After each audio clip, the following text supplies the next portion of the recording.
นั่งภาวนา2 ชั่วโมงกำเมืองเหนือกำลือกำยองกำ12 ปันนาพุทธังติพุทธาเจ้านั้นผู้เจมีเราไว้สาขาแลสาธุธรรมังอีพาธรรมอนัตตาเจ้านั้นผู้เจมีเราไว้สาขาแลสาธุสังฆังอีพระอริยสังฆาเจ้านั้นผู้เจมีเราไว้สาขาแลสาธุ10 ต่อไปนี้รวมตีบรวมตานขันธ์ธาตุดังหาผ้าการคาอิมังอาตาภาวังพุทธัสสะปาฏิจจสามิขันธ์ธาตุดังหาอัญจิวาสามุตติวันยัตนีข้าขอน้อมถ่ายตานคือเก่พระพุทธเจ้าข้าเลอิมังอาตาภาวังธรรมัสสะปาฏิจจสามิขันธ์ธาตุดังหาอัญจิวาสมุตติวันยัตนีข้าขอน้อมถ่ายตานคือเก่พระสาธรรมเจ้าข้าแลอิมังอาตาภาวังสังฆัสสะปาฏิจจสามิขันธ์ธาตุดังหาอัญจิวาสมุตติวันยัตนีข้าขอน้อมถ่ายตานคือเก่พระอริยสังฆาเจ้าข้าแลอธิษฐานปฏิวัติภาวนาหาหันตัดถึงอนัตตาอาหังพันเตอานิจจาวิปัสสนาทุกขาวิปัสสนาอนัตตาวิปัสสนากัมมฐานังยาจามิอาติธามิจักภาวันนาเอกธาตุจักภาวันนาวันนี้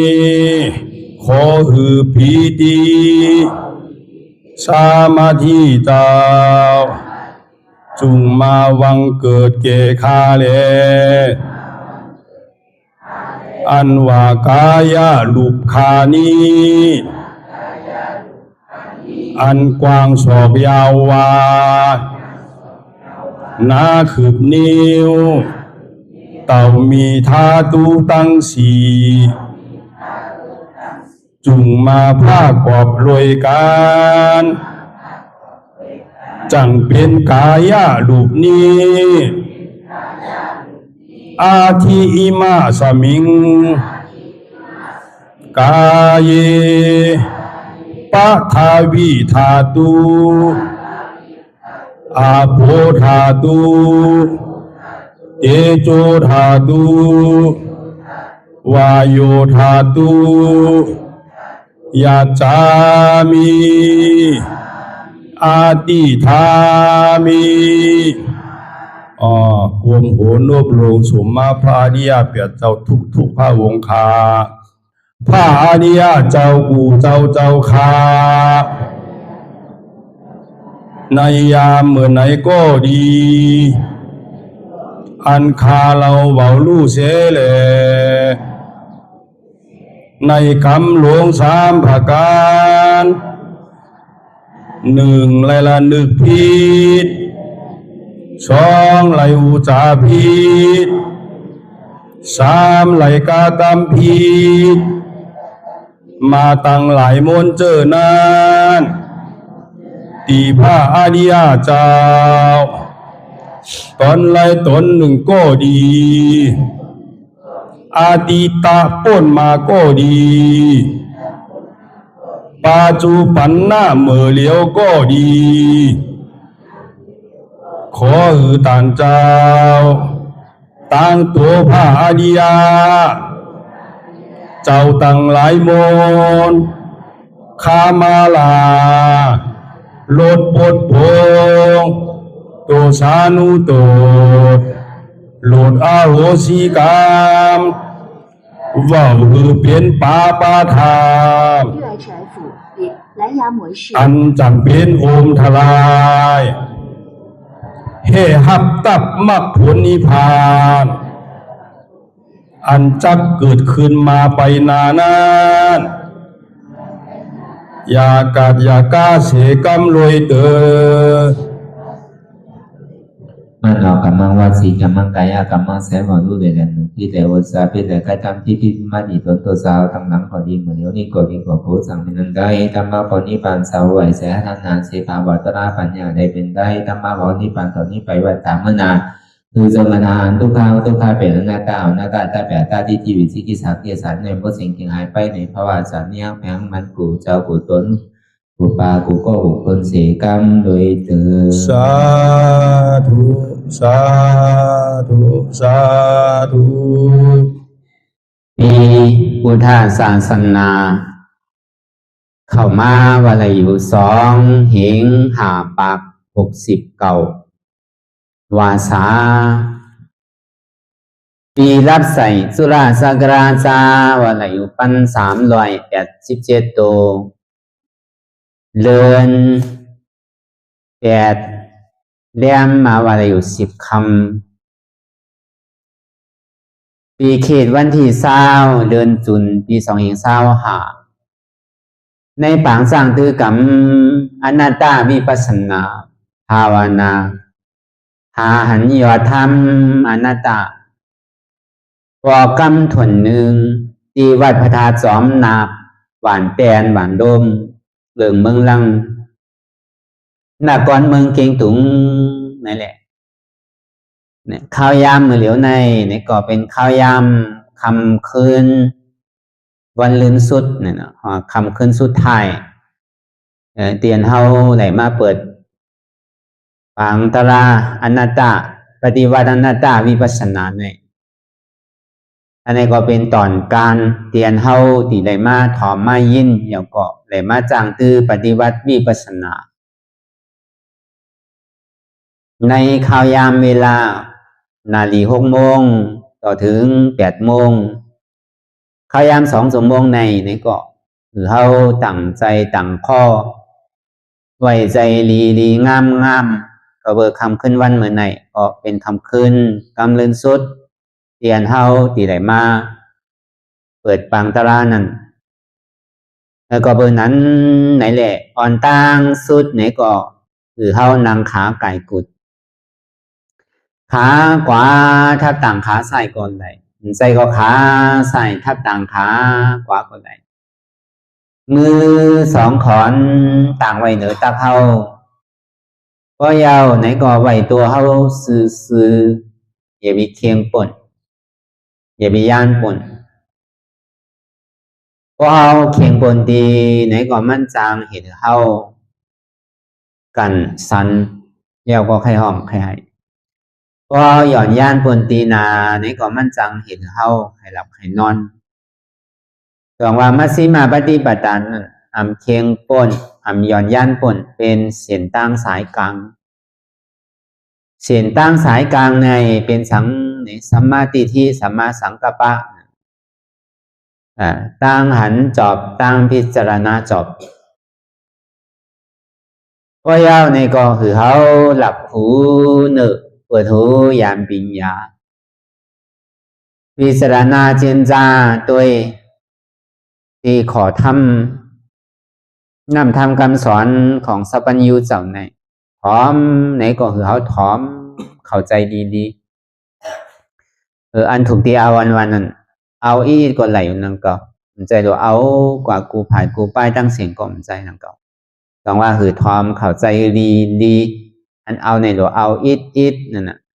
อันเฮ็ดในเราเฮ็ดเตะเราเฮ็ดน้ำนั่นก็ยาวนี่ก็คือเขารับตาเนื้อเปิดตายามปิญญาอยากตัวที่มันน้อยวิญญาณอะไรเสียนั้นไหนเตียมันเกิดขึ้นเป็นมานั่นก็คือเขาหมอวางเป็นอนัตตาเลยอ่อนตั้งในห้องไปหันเจ็บไปหันทุกขะไปปองแจงเลี้ยงใจในอนัตตาตัวนั้นในก็คือเขาตัวที่ลมเผยใจเขาออกอ่อนตั้งเผยใจเขายาวเผยใจออกยาวเผยใจเขาลึกเผยใจออกลึกเพราะว่ามันเขายาวนี่ก็คือเขาเจนจ้าวนว่าเกิดพอออกมายาวนี่ก็คือเขาเจนจ้าวนว่าตายเพราะว่ามันเข่าก็ยาวนี่ก็คือเขาเจนจ้าวนว่าเกิดเพราะว่ามาออกมายาวนี่ก็คือเขาเจนจ้าบอกว่ารับ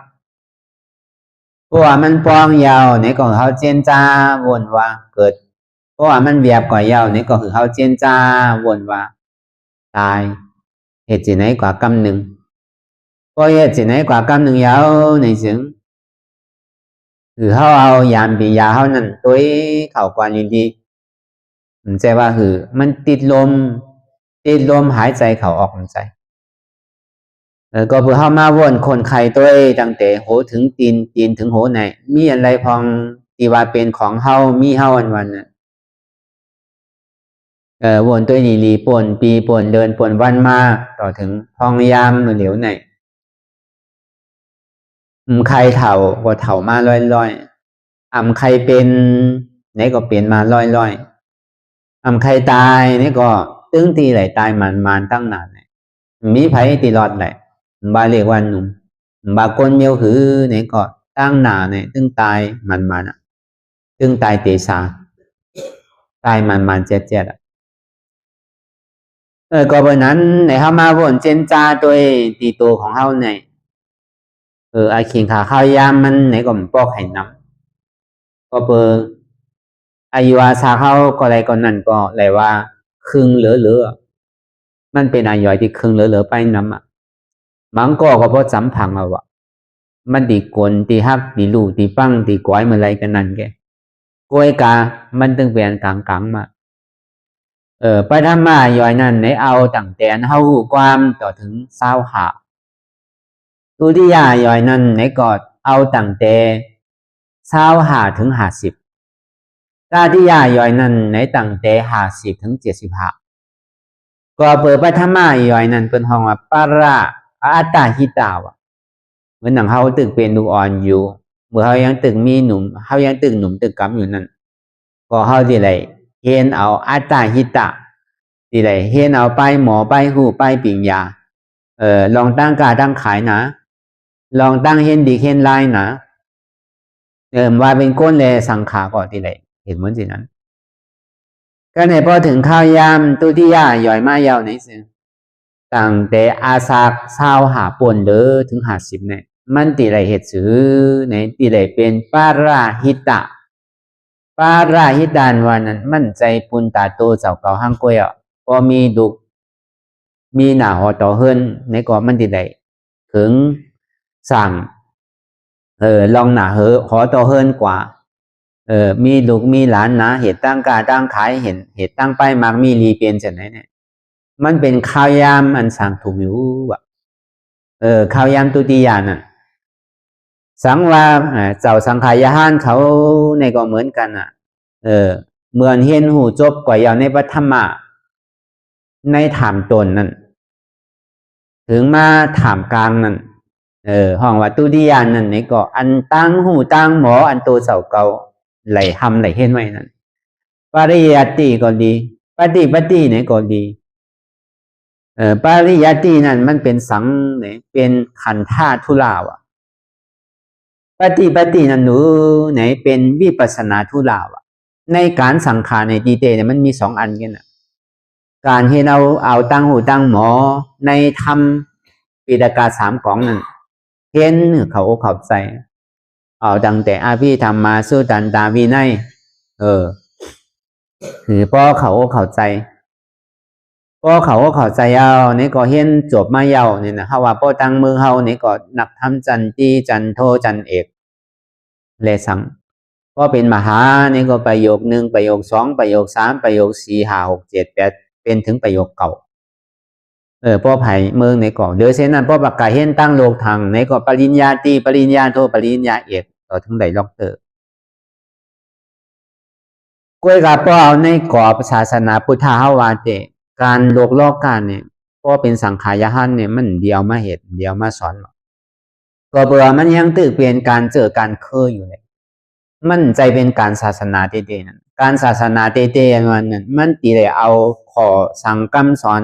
ของพุทธเจ้าเฮาเตียนมันเจ้าไหลเอาวายสีสิภาวะเนี่ยมันเจ้าไหลหู้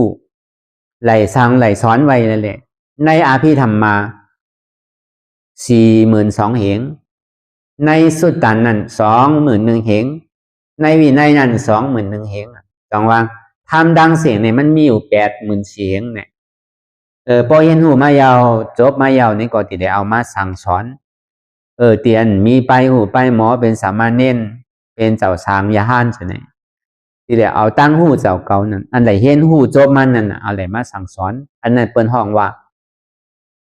เป็นปาราหิตะนั้นก็ยานวิปัสสนาเจ้าเก่าเตียนไหนจ้างตื้อกรรมะเยาฮอดจอดถึงตีพังเยาในอค่าหลง4 เมเนี่ยเมนึงก็เมนึงนั้นอันเท่าไหร่ฮอดจุ้ยกว่าถึงเยาฝังตั้งบุญนั่นตั้งแต่กาโมฆะภาวะฆะวีโมฆะอวิจจาโมฆะนั่นก็เป็นสินั้นเส้นตั้งดีโตเจ้าเก่าไหนทบไหนญาไหนจ้างตื้อกรรมะเยาไหนหนังหือแหละอันเข้ามาในศาสนาพุทธเจ้าเฮาในว่าเป็นสามเณรเจ้าสังฆาเจ้าภิกขุสามเณรเขานั้นนางหือแหละสัมติขึ้นมีหนอแต้นคือตาดีเจ็บซิมหอมในศาสนาพุทธเจ้าเฮานั้นหือมันพอยืนยาวกว่าตั้งหน้าได้ซ้ำนั้นในก็ติเลยเอามาสั่งสอนปันอุปาสกอุปาสิกาปอออกเมออกเตียนเปิ้นได้เอาเฮาเป็นตูเลยสังเอาเฮาเป็นเจ้าช้างเลยสังไหลมาปัดโปลุ่มล่าเฮาเฮ็ดวิยาวิจาดูต้านปันปัจจยาสีเปิงสีป้านนั่นเลยนำทำคำสอนอันที่มันเป็นหล่อนเป็นแกนนั่นเตียมันถึงจิกถึงจอมนั่นตีแหละเอามาจี้สั่งสอนตีแหละมาซ้นหนังหือแหละวอเมออกหนังหือแหละตีเปิ้นไหลรู้เขาซ้อมพักซ้อมไหลรู้ต้านวิยาวิจากูซ้ำแสนเปิงนั่นที่แหละมาสั่งมาสอนปันเหมือนอันเท่าอ่อนกันเหตุอยู่พองยามเหมือนเหลียวปริยัติเนี่ยก็เปิ้นก็มีไว้เตรียมบัตรเตรียมเมืองรู้ในเมืองเชียงตุงเฮาในเกาะก็มีน้ำหมูโลต่างอันใหญ่เด้อเปิ้นก็เป็นวัดราชฐานหลวงหกคงนั่นน่ะที่ได้เห็นฮู้เอาสินั้นนั่นน่ะก็เบอร์นั้นในอันนี้ในข้าวไอซาเข้า25 ถึง 50ในมันเป็นข้าวยามตาดีเฮ็ดปูนตาก้นตั้งน้ำบ่วายเสนันมาเพราะว่า50 ป่นเหลือกว่าเยาในมันโดเหตุปูนตาตัวเจ้าเก่าอ่ะเหมือนนางพ่อเป็นก้นหอก้นเฮินนี่ก็ลองตั้งกาตั้งขายลองลูกลองหลานลองหอลองเฮินลองป้ายมังมีลีเป็นนั่นอย่าไปเอาไว้เป็นเปิงใหญ่ว่ะกล้วยกามันเหตุความไหลนางเก่ากล้วยกาอย่าไปเอาไว้เป็นอันลำลองเลยเปิงใหญ่มันว่ะในความไทยในเบือนทองว่ามันเป็นว่านปลายชีวิตนั่นในกาที่ย่าย่อยนั่นมันเป็นข้าวยามมันเฮาโหลเหตุการณ์ตั้งลีอันเฮามาใจอยู่พ้องยามมือเหลียวไหนเฮามาขามกอลีเฮามาจามกอลีก็เพราะว่ามันเป็นกูโซตั้งหลังเตียนเฮาเลยเฮ็ดไว้แหละเฮามาใจของเก่าไว้ว่ะพอเฮาซ้ำขึ้นหาเจอพันใหม่หาอำมวยหาโคของใหม่วันนั้นในภาวะจาดหนาเนี่ยมันดีเป็นสังหู เขาว่าในโลกาก่อนดีในโลกุตละนั่นก่อนดีก็เบอร์สินั้นในปวายวาสาเขา50หรือกว่านั้นการหอการเฮิรนการดูการล่างการกล้าการขายนั้นไหนอย่าพี่เอาไว้เป็นเปิงหลวงเปิงใหญ่มันว่าการฐานดีไว้เป็นเปิงหลวงเปิงใหญ่มันนั่นคุณตาโตเจ้าเก่าอ่ะลองดูเตียนเท่าไหร่รู้มาเยานั่นลองดูลองต้านนั่นเตียนเท่าไหร่รู้ไหลต้านมาเยานั่นยุ่มย้ำว่าเขาก็ไหลต้านกันมันน้ำอยู่ลองดูลองต้านแต่กวยกาตานมันตีเมียหรือเสียนมีศีลมีธรรมในสัมเมียตัวเขาไหลรู้ไหลต้านก็คือเนี่ยก็มันคือดันเขามีศีลมีธรรมว่ะ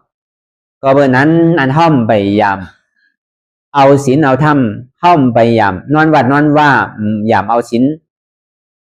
หาศีล8นั่นนี่ก็เขาโลคัดใจให้ถึงมันไหลอันโตตอนหรือศีลเนี่ยจำเป็นสังเป็นสมถะว่ะให้ถึงเขาใจนิ่มให้ถึงเขาใจกัดเย็นก้อยกามันก่อมยาวเนาะสมถะแต่ก้อยกาอย่างหน่อยมันก็มันเป็นโลกะมันก็ยังดีหรือเสียห้อมเหตุสังนั่นน่ะก้อยกาปอเตียนสูงสุดมันไหนเตๆเนี่ยซ้ำดีไรเหตุจือ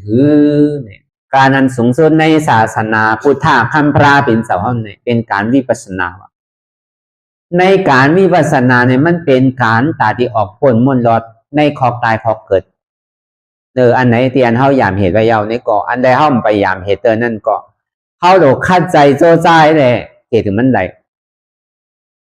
อันนี้มันเป็นขอนลำลองหรือเพิ่นที่สุดอ่ะเพราะว่าอยู่อาสาเขามาถึงตีตอนเช้าอยู่เนี่ยในตาที่ใหญ่ย่อยเนี่ยมันเขามีส่วนไหลส่วนเป็นอยู่เขามีข้าวยามตาดีเหตุอยู่มันก็ไม่ใช่ว่าตีมีเสียๆลูกก็เพราะนั้นในวันปลายชีวิตของเขาเนี่ยในตาดีใหญ่ย่อยในโดคัดใจเหตุการณ์ตลาเนี่ยพอดีวันเจก็เบอร์กู300,000เปิงเนี่ยเขาเฮ็ดมาเจียวรู้หนอกการโลกการเนี่ยลองสังลองลุกลองล่างลองหอลองเฮิรนลองกาลองขายลองแอววันน่ะเมืองในเนี่ยก็เขาก็แอวมาเจียวว่าพอถึงตีตาดีใหญ่ย่อยนั้นมันผ่านโลกมาเจียวอ่ะเมื่อข้าวยามนั้นมันเป็นหวานปลายของชีวิตหวานปลายของอาสาเข้าเมื่อข้าวยามนั้นเนี่ยมันดีไรเหตุอัตตาหิตะตัวเจ้าเก่านั้นไปยามเหตุเตอลองตั้งดีสือเนี่ยก็คัดใจให้ถึงมันไหลตาหนาเลสังศีลาเลสังสมาธาสมาธิเลสังอันเป็นจิกเป็นจอมกู้โสตั้งโมตั้งเสียงเนี่ยอันเหนือกู้โสตั้งโมตั้งเสียงเนี่ยเป็นการวิปัสสนาเป็นการตาดีไรมากไหลโพนั่นตาดีไหลนิพพานนั่นน่ะอันนั้นเขาถูกตีเหตุไว้วันนั้นตัวเบอร์การตาหน้าศีลาสมาทานเนี่ยศาสนาของเป็นก็มีอยู่เพื่อเข้ามาเป็นคนพุทธศาสนาเยาวนี่ก็การนั้นวิปัสสนาเนี่ยอันนี้มันเป็นอันลำลองอันสำคัญเหลือเป็นสิ่งเฮาว่าปุณตาก้นก็ในปุณตาสังขารู้เนี่ยการต่างเสื้อต่างลองอันตีตัวเจ้าเก่าไหลสังไหลสอนมากกว่าเยาลองปฏิยัติก่อนดีลองปฏิวัติก่อนดีเพราะว่าตัวเจ้าเก่านั้นย่ำไปขามไหลอ้อข่าเดินนั่นนี่คัดใจถึงมันขามปวนหรือไรเพราะว่ายังตึกเป็นผู้ทุศาสนาอยู่นั่นนี่ก็ในอายุ50ขึ้นกว่าตั้งเหนือนั่นโลไหลคัดใจเป็นอริยาหรือไรวะเพราะว่าถึงตีกาโมฆะปวนกว่าเป็นอริยาโซดาปานยาวนี่ก็ตีแหลกคัดใจถึงมันเป็นสัจจิตกรรมตีแหลกขามปวนกว่าตั้งอ้อข่าผล2ขามปนกามอกคายเอานี่ก่อนตีได้ขามปนผ้าวผ้ามอกขาก็ในขามปนผ้าวคายเอานี่ซ้ำตีได้ขามปนบีมอกขาเพราะขามปนบีมอกคายเอานี่ก็ซ้ำตีได้ขามปนอวิจามอกขาแล้วก็เบอร์นั้นไหนแหละมาเป็นสังขารยหันก่อนขึ้นจือว่าเป็นลูกพระพุทธเจ้าเนี่ยถึงดีวันปลายชีวิตมาเนี่ยอาศักอายุเฮาสุดเสียงกว่าเยาในข้าวยำส่วนตัวมือ50ขึ้นต่อถึง75เนี่ยตัวเจ้าเก่านั้นย่ำไปถึงย่ำไปฮอดเนี่ยเราคัดใจให้ถึงมันไหลวะมันจะดีกึ่งตานว่าเป็นลูกพุทธเจ้าอ่ะดีเกสุดมันก็ไหลสมถะก็ยังดีนั่นน่ะตายกว่านี่ก็ยังกับเกิดเมืองพรหมก็ยังดีโลมันไหล เป็นอริยเสดานี่ก็มันไหลสมถะนี่ก็มันก็ยังปนไหลในตุกติปุ่งก้วยกามันช่ามสาใจไหลเตะก็อื่นลีมาเตนี่ก็เข้ามาอยู่ในรอยวีปุงละอยู่ในรอยแก้วรอยแสงเยานี่เตะเขาที่เอามาหินปอกก็มันใจเมียวมันเยอะที่เอาเฮงเงินเฮคำปอกก็มันซ้ำมีกาขันเหมือนหนังแสงหนูว่าเขาขึ้นเสือมาอยู่ในรอยแสงเยานี่ก็เขาเอาแสงปอกก็หืนดีแต่โดว่าเป็นสินั้นวะสังวากรอันในเยาตัวลีงามกว่าเยาเป็นอาราธาผูกกับเยาเนี่ยก็สำขึ้นหรือตีไหลเป็นพระราหิตาขึ้นว่าตาที่ได้สั่งสอนขึ้นก็เบิกการเจ้าเก่าในเมียวดูว่ายังตื่นหลงมีการอยู่ไหนก็โดยเหตุมันถึงตีถึงทางวะก็เบอร์สังว่าสินั้นไหนเพราะอายุอาสาเขาเถ่าแก่มาเยาที่เหตุสังเตก็มันจังเหตุอย่างก็มันพอป่วน70เหลือกว่าเอาแต่อย่างก็มันขี่หลงขี่ลืมไปแล้วน่ะเพราะเข่า80กว่าเอาก็ตาที่ไหลมักตะลาโผตะลานี่ก็เป็นอันหยาบเตะอยู่ไรพุทธเจ้าว่าในตาที่ย่าย่อยนั้นอัน50เหลือขึ้นต่อถึง70หาเนี่ยโดยค่าใจเหตุการณ์ตะลานั่นน่ะบ่ดีว่าเตะเหตุการณ์ตาที่ไหลมักในโพนั่นมันจะดีกึ่งตันเฮาเกิดมาทวมยาศาสนาพุทธเจ้ามันจะดีกึ่งตันอันเฮาเข้ามาในศาสนาอันเฮามาเป็นเจ้าสังเป็นสมณเณรเป็นภิกขุจะไหนเนี่ยเป้าหมายอันสูงสุดอันเข้ามาในศาสนาเป็นสามณเณรเป็นภิกขุนั่นก็ปุญตาขัดเลยมักตะลาโผตะลาไว้นั่นก็มันใจว่ามาเปี่ยวมามวลมาหาไปมังมีดีเป็นมาอยู่ในบนห้องว่าเนรฉานวิชาเนี่ยมาเหตุต่างกาต่างขายมีไหมีสนจะไหนมีหลองต่างกาต่างขายใช่ไหมอันนี้มันใจเมียวเป็นเจ้าสังขายาหานนั่นเจ้าสังขายาหานสมานเนียนพิคูนั่นปูนตาหนังหือได้อาสวะมันดีสุดหนังหือล่อผ้าตีมันผังไว้ดื้อๆหนังหือมันติ่มมีต่อซาหนังหือมันติ่มมีโมหะมานาติทีหนังหือมันติยอมลงนั่นอันนี้มันเป็นรอนสำคัญรองไอ้ใหญ่ๆจึงที่ได้มาถอดถอนกิเลสาอันนี้จะนี่กึ่งตานว่าเป็นลูกพุทธเจ้าป้อมเป็นสินะเนี่ยมันดีว่าสื่อละอันเท่าก็ใกล้ว่าเฉยๆน่ะปริยัติกล่อมสอนปฏิวัติกล่อมเฮ็ดนั่นเพราะว่าอยู่ทาสเนี่ยก็กินสั่งไปทาสวะเพราะอยู่วัดเนี่ยก็กินสั่งไปวัดวะเพราะอยู่ป่าเฮียวเนี่ยก็กินสั่งไปป่าเฮียววะเพราะอยู่เทินอยู่ป่าเนี่ยก็กินสั่งไปเทินไปป่าวะเพราะอยู่ถ้ำเนี่ยก็กินสั่งไปถ้ำวะการปริยัติกล่อมสอนหนูปฏิบัติกล่อมสร้างตื้อกรรมหนูเป็นอย่างนั้นวะก็เพราะนั้นเป้าหมายของเจ้าสังขารสมณีเนี่ยมันก็จึงว่าไว้เจียงเรื่องๆว่าพิฆาเวนั่นก่อนหันเพไพ่เกิดเถ่าเป็นตายเขาเนี่ยวะอันนั้นพ่อว่าพิฆาเววะผ่านวันนั้นผ่านหน่อยเลยสังผ่าพิคู่ได้สังในผ่าเนี่ยก็มันมีอติเปสืออันวันนั้นผ่าอันวันนั้นมันหาเส้นตั้งหนังหือติมเกิดหนังหือติมเถ่าหนังหือติมเป็นหนังหือแลติมตายนั่นมันหาเส้นตั้งมันตาดีออกปนมนรอดว่ะอันนั้นจะเรียกกึ่งตานมาผ่าว่ะพลาเนี่ยว่ะบอกว่าอันใดเป็นเหตุในเมื่อพระพุทธเจ้าเฮายังตึกเป็นหนอร้องอยู่เหมือนอย่างเป็นเจ้าใจสิทธานั่นมันก็แอวหวานแอวเมื่อมันก็หาก้นเถ่า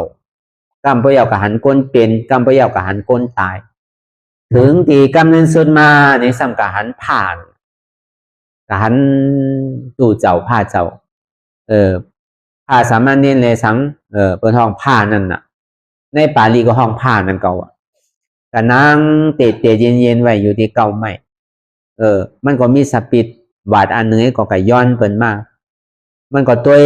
เตะกินยิ้มพอกินยิ้มแล้วก็มันใหม่ใจลองหอลองเฮือนมันใหม่ใจลองลูกลองหลานมันใหม่ใจลอง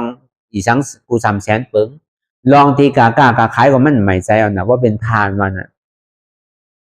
มันจะดีถามฉันน่ะในเปิ้นห้องว่าสังฉันน่ะเปิ้นห้องผ้าค่ะอ๋อผ้าเนี่ยปองว่าซื้อมีหน้าเฮือนค่ะปล่อยหน้าเฮือนแปดเสียงอ่ะมีหวานมีเมืองมีปอมีเมมีลุงมีล่างค่ะมีเมค่ะอันนั้นห้องว่าผ้าเนี่ยจำเป็นเมียวหือมันหาเส้นตั้งตาดีป่นเกิดป่นเผาป่นเป็นป่นตายเขาเจ้าใจเฮาเนี่ย อ๋ออันนี้สร้างถูกเขาที่เอาในเฮ็ดนั่นน่ะในผ่านวันนั้นออกที่นั่นมากว่ะก็เพราะฉะนั้นในพอเฮาหูตัวของเฮายาวในแต่ก็เฮาโหลเลยวางการวันงานเฮานั่นน่ะเฮาโหลวางเป็นตอนการอะไรมันอาเยใหญ่การอะไรมันอาเยใหญ่การอะไรมันถูกตีหิมเหตุการอะไรมันติ่มถูกหิมเหตุนั่นก็เฮาก็โหลเลยวางไหลนั่นน่ะเนาะพอถึงขิงถึงข้าวถึงยามมันมาเนี่ยมันเป็นข้าวยามปังตะลาเนี่ยข้าวยามพอดีเปิดกรรมฐานเนี่ยใช่ไหมข้าวยามปฏิการมีการทอดการเมียตรงใช่ไหมก็เฮาก็โหลหิมเอานั่นการต่างเจอต่างลองต่างเมี่ยวแต่มันก็เข้ามาเนี่ยเขายังผักไหลก็การเหตุการณ์ด้านล่างมันเข้าตัวไหนมาพึกเขาจึงแต่มาทบจอมตัวเจ้าเก่าเนี่ยมันจะดีหันจะดีหูดีมันเผ็ดกว่าหูมันขมกว่าหูมันหวานกว่าหูมันเจียมกว่าหูนั่นน่ะเนาะมันจะได้มาพึกในตัวในใจเขาเนี่ยอันนั้นแน่นอนเหลือเปินอันนั้นลำลองเหลือเปินอันนั้นเตสาเหลือเปินก็เบอร์สินั้นไหนแหละการเตียนเขาเฮ็ดอยู่พองยามมือเหลียวไหนมันเป็นการที่อันสูงสุดมันถึงจิกถึงจอมไหลเตะเหลือเสนันกาเนี่ยมันสั่งถูกมาเนี่ยแต่ก็อาเปสีภูมิมีอันวันนั้นอาปยาภูมิตังสีอันวันนั้นในตุกติสีภูมินั้นมันก็จังปีกแปดก็มันปีกแปดก็มันก็สาวจากซ้อนนี่ปานในไหลมันไข่กาเมื่อไรก็กว่าไหลเพราะมันขำปนกว่าตีกามอขานั่นแต่ก็แต่มันดีสื่อกว่าตั้งหนาเนี่ยมันยาเปล่าอริยานว่านั้นเป็นก่อนกว่าตั้งหนาก็มันปอกขึ้นตั้งหลังว่ะอริยานน่ะ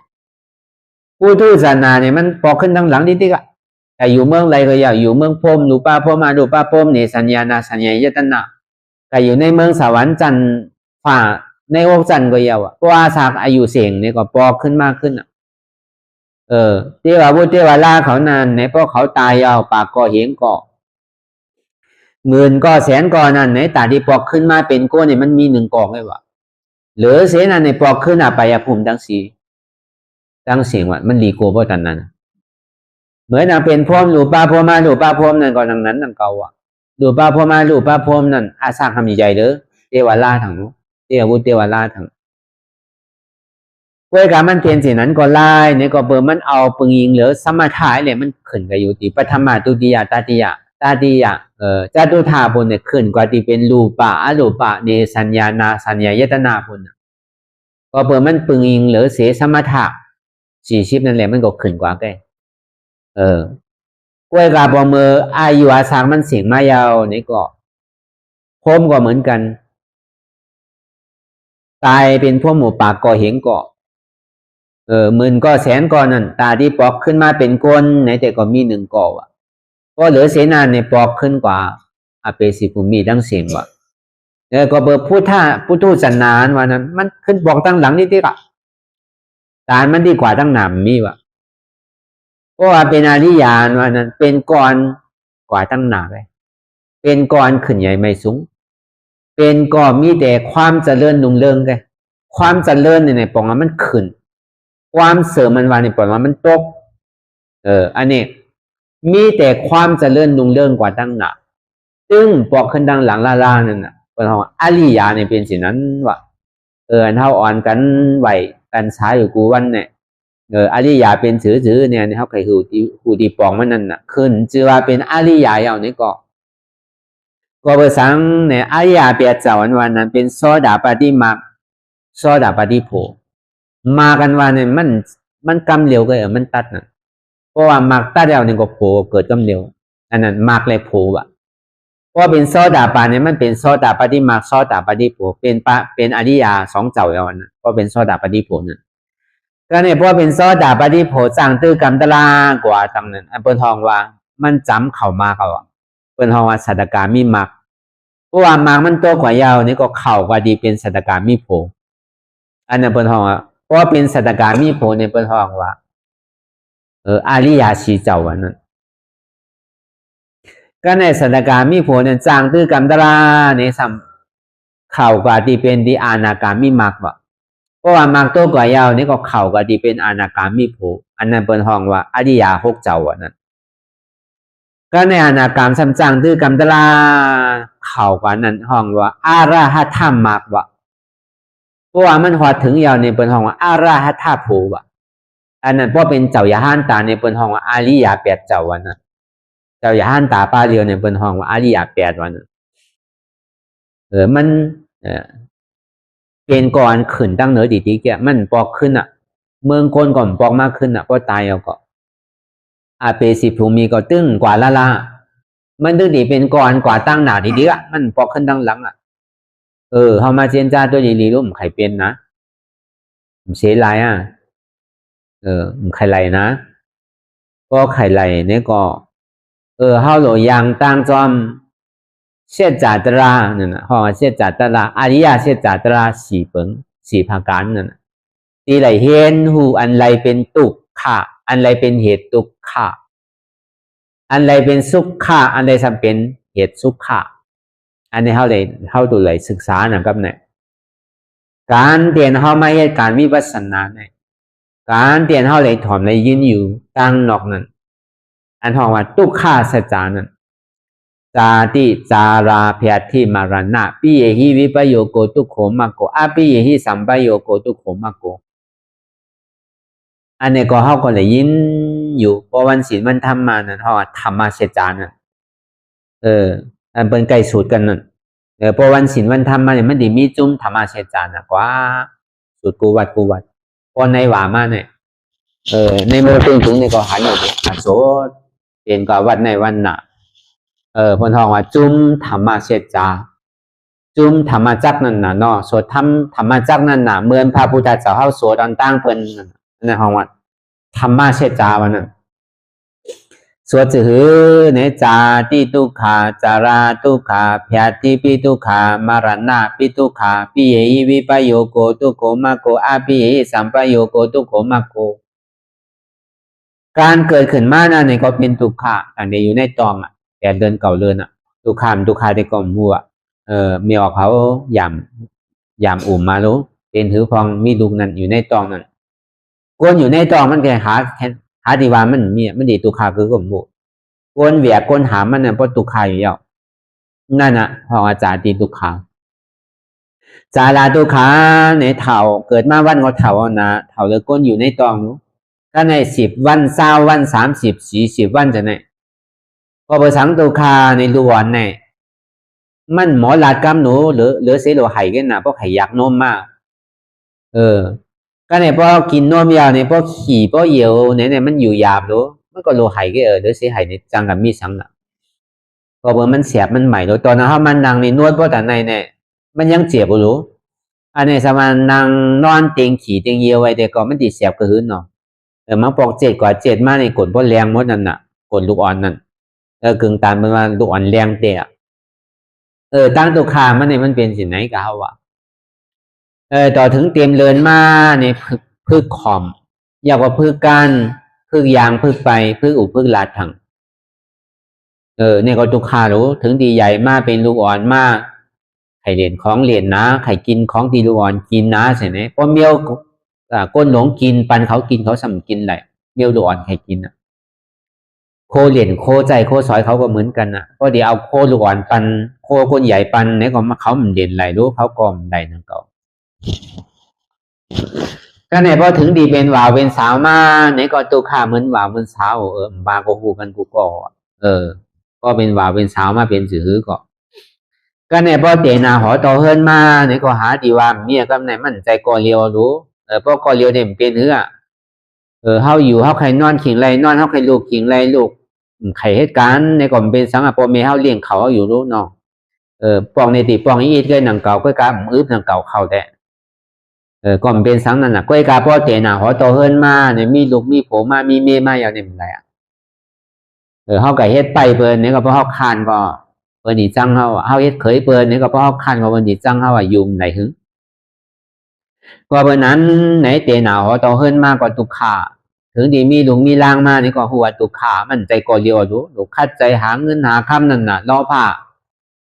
ก็คือก่อนพ่อหลูหาเนาะพ่อมันใจก่อเลียวรู้มันโดนไหลเงินมาน่ะเนาะวันนึงก็คือมันพ่อโดดข้ามไปเอารู้โอนเฮานำเอารู้จังว่ารอผ้าเอาเกิดมาซ้อมมันน่ะโมหะรักสิ่งพิษบาตัวเจ้าเก่านั่นที่ได้ถูกกับหมู่เฮ็ดกว่ากะวากะเป็นนั่นน่ะ ก็ในพอถึงเมื่อเฒ่าเมื่อแก่มาเนี่ยมีหูกอหนวกมีตากอโม่มีเขียวกอหว่างมีเนื้อมีหนังกอเหี่ยวตุกหยาบนางหยาบไปกอข้างลูกกอข้างมารู้กำไหนอันนั้นอ่ะเฒ่าตุกคานวันเป็นสิ่งนั้นกำเดียวอ่ะกำไหนพอจำตีตายมาเนี่ยก็มั่นใจว่าเกาตีตายตายเมื่อไหนเกิดเนี่ยบ้านไหนรู้คนเขาเนี่ยไหนตุกขาขานใจ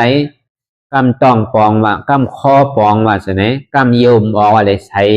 สายเยี่ยวสิเนี่ยก้นเฒ่ามากก็ไข่ตายอยู่ก็กำมันตายง่ายๆน่ะมั่นใจว่าอยู่ๆเกาตีตายเอาเนี่ยตายง่ายๆกว่ามันเป็นไหนรู้กระโจตีตายก็เป็นอันหยาบอันใดก็มันเหมือนเก่าตั้งในกอปองตั้งในกอโฮเหมือนหนังเฮือนเฮานั่นน่ะหลังคามันป่องหมดเอาน่ะพัดตูมันก็หมดหายหมดอ่ะขามันเนี่ยก็ปังหมดอ่ะมันดีกวนดีดูดีปังดีก้อยเหมือนไรแกยาถือก็ตึกอ่ะยาก็เหมือนเอาสีมาตากันน่ะตั้งในมันแต่ข้อกินอยู่กูมือกูวันกูขิงกูข้าวยาหมดนั่นห้องว่าจาราตุกขามารณาตุกขานั่นน่ะคนบอดีตายมาเนี่ยนำหูนำตาขี่มุกขี่นำไล่เยียวบ่หลันขี่บ่หลันน่ะคนดีตายเนี่ยในห้องมาจารามารณาตุกขา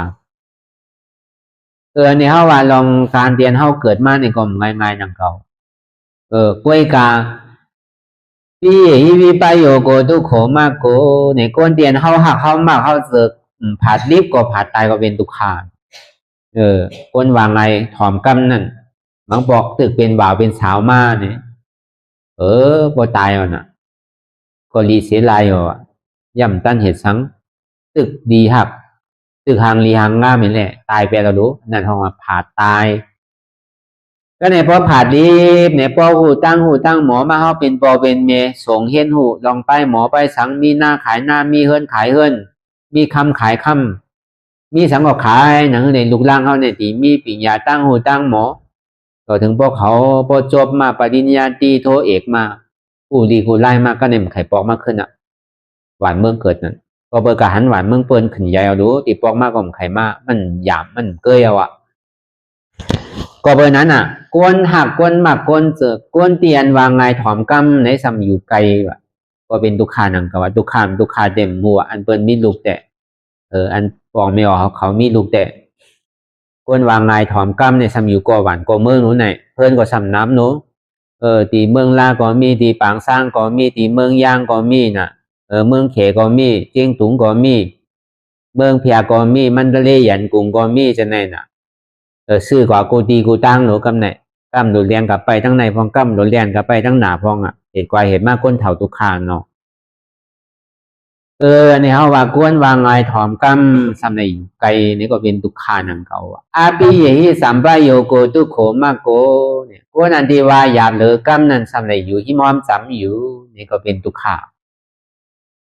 ตุกขาเต็มหัวอันเขามีลูกวายหยาบเหลือกำนั้นว่าจื้อก็เติกว่าจื้อก็ไล่การก็เม็ดซ้ำขี่แอลขี่เลขี่เลนขี่ล่องซะเนี่ยกำเด่นเกมกำกินยกกินหยากำกินเดากินแปลงซะเนี่ยสุกสักหลงอันนั้นจองว่าอันมันเหมือนใจเฮาซ้ำไหลหันอยู่กูวันซ้ำไหลอยู่จำหิมกูวัน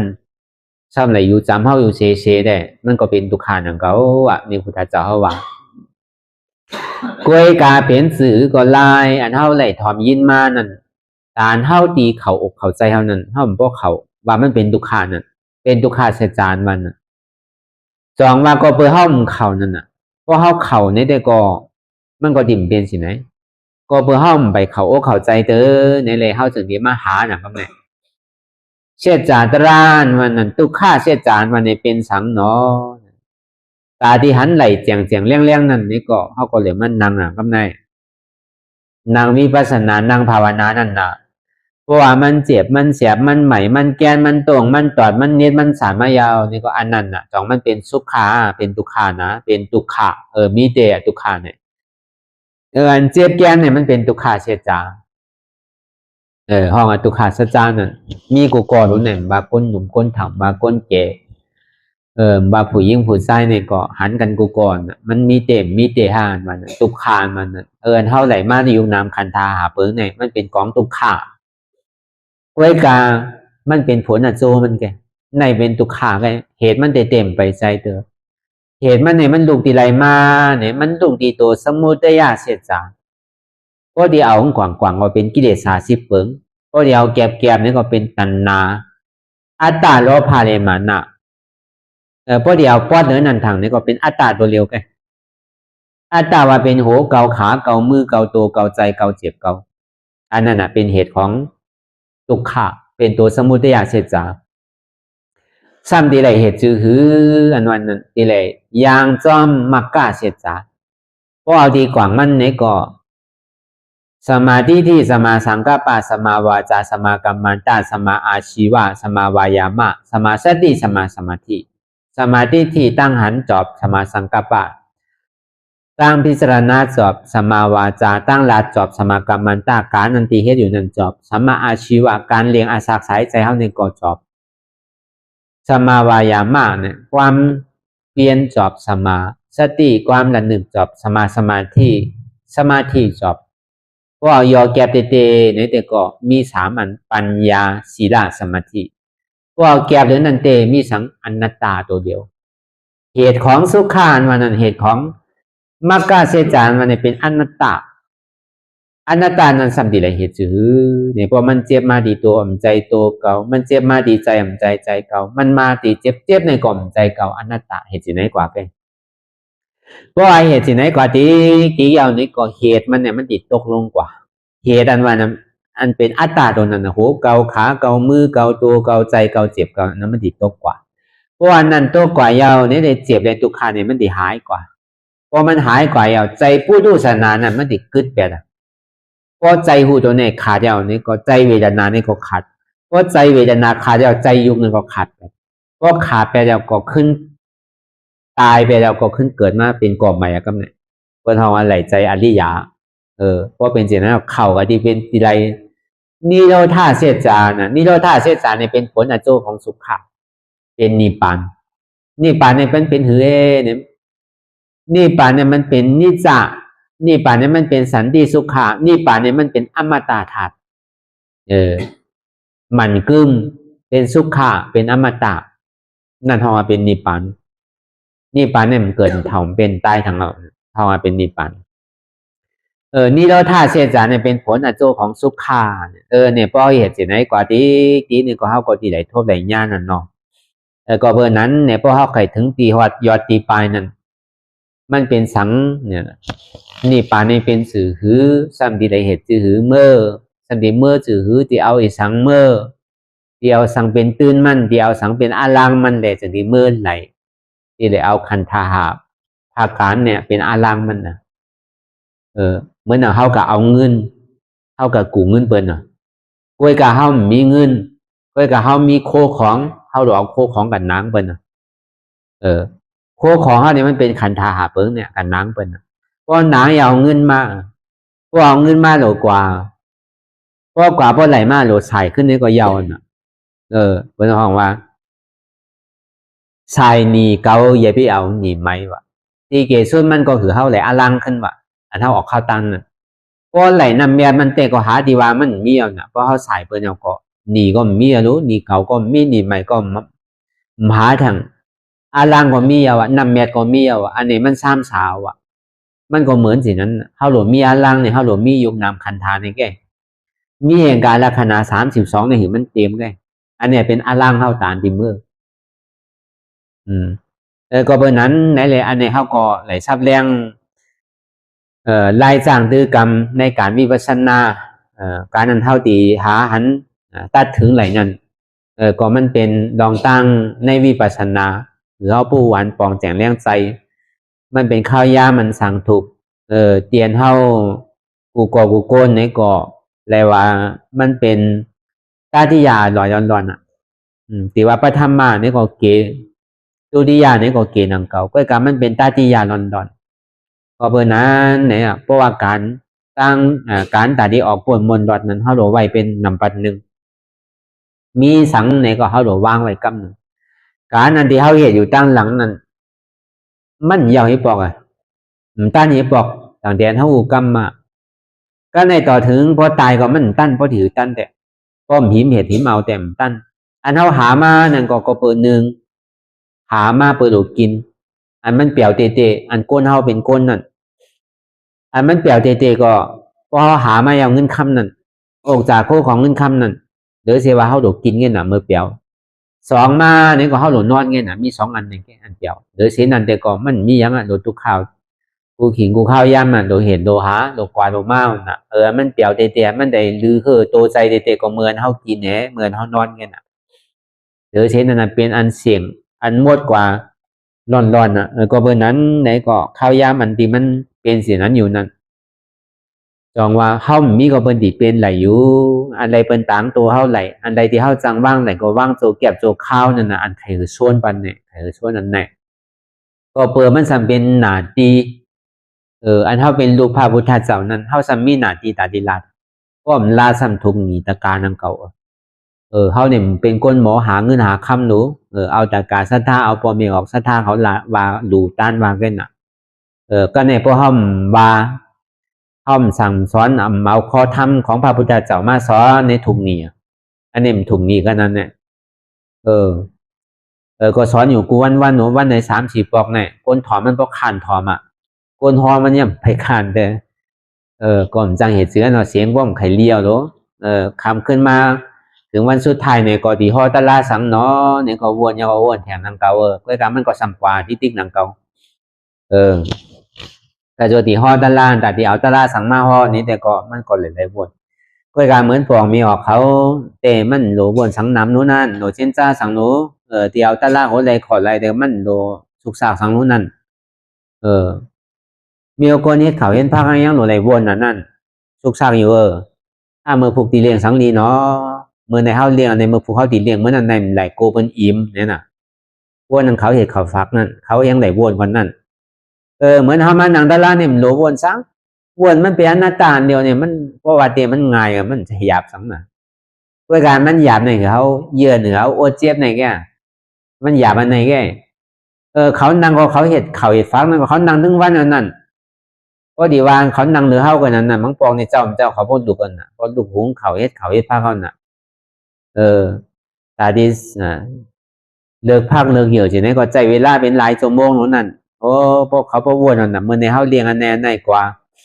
เมื่อพวกมานี่เฮาติเลี้ยงสังบ่ดูวนเอานั่นมื้อฮื้อมาหรือติเลี้ยงสังหนังหือมันติ่มซ้ำกันหนังหือมันติ่มเหมือนกันน่ะโกยอกี่เขาไข่กินโกยอกี่เขากินหวานก็เบิ่งเขาเฮ็ดตะลาเตเฮาก็จมเฮ็ดปันเขาเตะนี่ก็อันนั้นก็ตอนนางเปิ้นเฮ็ดเขาเฮ็ดพักนั้นเปิ้นยังได้วนน้ำกว่านั้นการอันตาที่มาสอนตะลานี่ก็อันนี้ก็ทำได้วนน้ำนางเก่าที่ได้ฮอดตะลานไรเนาะหนังหือได้เปิ้นติ่มคานทอมหนังหือได้เปิ้นบ่ตี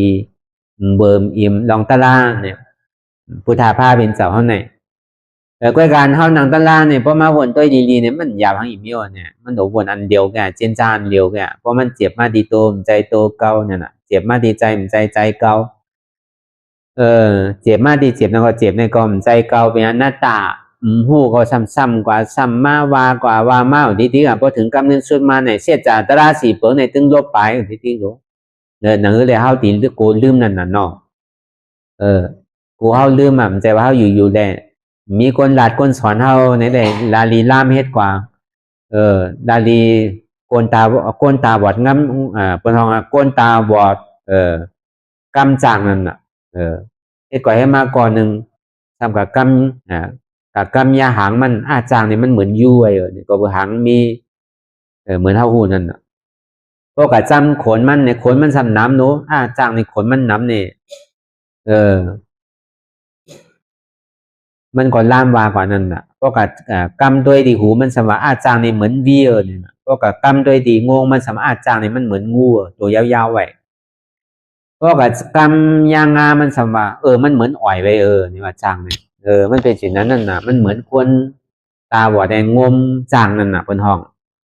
มันก็เหมือนสิ่งนั้นน่ะก็เบิ่นนั้นก็ซ้ำเป็นสิ่งนั้นดูอันเอาไม่ให้กันตะลาเนี่ยอันนี้เป็นสิ่งนั้นอันนี้เป็นสิ่งไหนเพราะว่ามันมาดีโตก็เขาหมอว่างโตว่ะเพราะมันมาดีใจเนี่ยก็เขาหมอว่างใจว่ะเพราะมันมาดีเจ็บเนี่ยก็เขาหมอว่างเจ็บว่ะตัวเนี่ยใจของเก่าเนี่ยอันว่าว่างเนี่ยมันเป็นอนัตตาใจในก็มันเป็นของเก่ามันเป็นอนัตตาเจ็บเนี่ยก็มันใจของเก่ามันเป็นอนัตตา ง่ายเพราะตันในนั้นได้สุขสักสังนู้นเนี่ยที่ยังง่ายเสียนะโมตัสสะก่อนเนาะนะโมตัสสะนี่ยังหนำกว่านั้นยังเป็นหลายขอหลายกรรมหมดนั้นนะโมตัสสะภะคะวะโตอะระหะโตสัมมาสัมพุทธัสสะนี่ยังยาวก่อนอันปอดเลยเนี่ยอนัตตาเนี่ยมี3ข้อไว้น่ะง่ายบ่คือแหละเฮาว่าพอเฮาวนด้วยลีๆกันเนาะก็เบอร์ในคำคืนวันมื้อในก็เป็นคำคืนวันถน10แล้วก็เฮาซ้ำคืนสืบต่างจิกต่างสอนมันเนี่ยเพราะว่ามันจิ้มร้อนมันยาวนี่ก็หล่นล่างหวานมันน่ะกำไนเนาะบ่ฮู้ดูแต่เฮาจิ้มด้วยเกลือมันก่อนแล้วก็ตอนกลางมาเนี่ยก็เฮาก็ซ้ำกินร้อนมันน่ะกำไนจิ้มด้วยผักกินร้อนมันน่ะก็ในพอกินร้อนมันแนวสำหรับล่างหวานน่ะกำไนตะลาก็สำหรับลบปลายหนังเก่ามันครึ่งกลางเนี่ยก็ซ้ำยาวมันเหมือนหนังหวานเฮากินล่างมันน่ะก็เบอร์นั้นเนี่ยก็เฮาก็ซ้ำขึ้นปอกเมื่อคืนเมื่อค่ำขึ้นวันถนเตียนเฮาไหลห่อมาเกี่ยวด้วยลองอนัตตาและคณะสุขนั้นก็เพื่อมันเป็นเปิงของอนัตตาวิปัสสนานั้นเนี่ยก็เฮาก็สิได้เอาเปิงของอนัตตาและคณะสุขนั้นมาซับแรงหนีหือเฮาป้อปองเสียงแรงใจก็เปิมือสบัญญูเจ้าเฮายังตื้ออยู่นั่นมันเจ้าพอธรรมเทศนามือเดินเก่าม่วนเปิ้นฮอมือเขาวานั่นมันเจ้าพอธรรมเสจาเตียนเฮาว่ามามื้อเจ้านั้นเกี่ยวเลยลองทุกขาแหละทุกขาเสจานั่นน่ะตัวสมุทัยเสจามรรคเสจานิโรธาเสจานั่นว่ากับการเลยลองทุกขานั่นน่ะธรรมจักนั่น